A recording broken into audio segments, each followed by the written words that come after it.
Et si je te disais que la plus grande puissance militaire de l'histoire humaine vient de marcher les yeux grands ouverts dans le piège le plus évident du XXIe siècle, pas par accident, pas par manque d'information, mais par arrogance et par désespoir.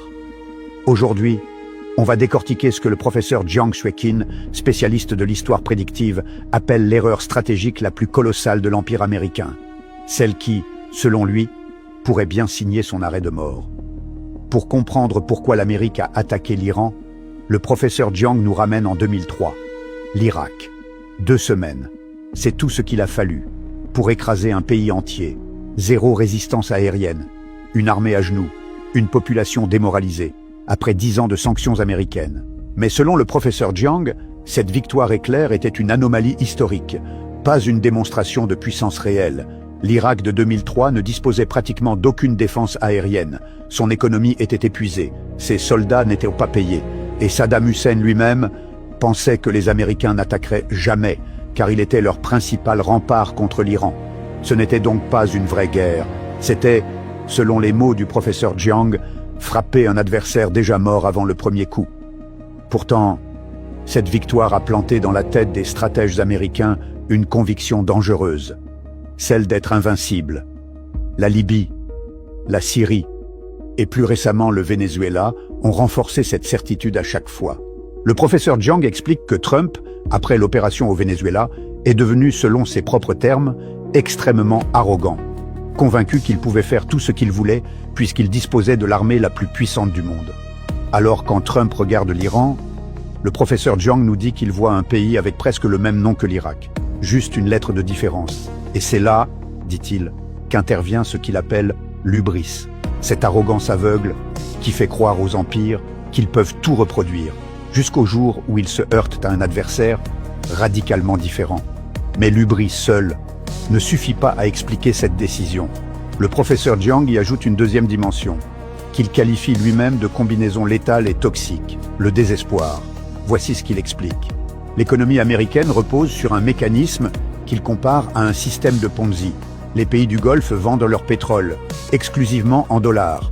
Ces pétrodollars sont ensuite recyclés en achat de bons du Trésor américain et en investissement dans les marchés financiers américains. C'est ce flux permanent qui permet aux États-Unis de financer leurs dettes que le professeur Jiang chiffre à 40 000 milliards de dollars.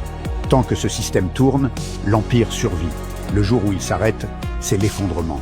Or, depuis 2022 et la guerre en Ukraine, le professeur Jiang identifie une menace existentielle pour ce système. La Russie, l'Iran et la Chine se rapprochent au sein des BRICS.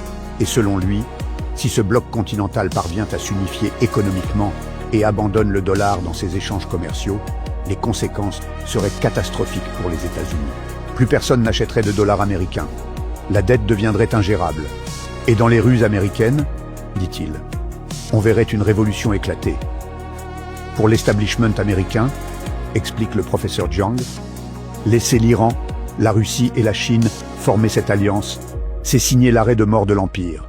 Attaquer l'Iran n'était donc pas un choix rationnel, c'était une réponse désespérée, d'un empire qui sent qu'il est en train de perdre le contrôle.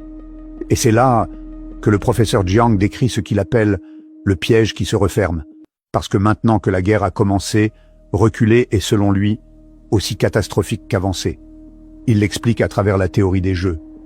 Imaginons, dit-il, que Trump décide demain de déclarer la victoire et de rentrer à la maison.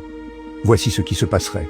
L'Iran se tournerait vers les monarchies du Golfe et leur dirait « Vous avez hébergé les bases qui ont servi à détruire notre pays. Vous allez payer des réparations. » Le CCG, incapable de refuser, passerait sous influence iranienne et cesserait de recycler ses pétrodollars vers Washington.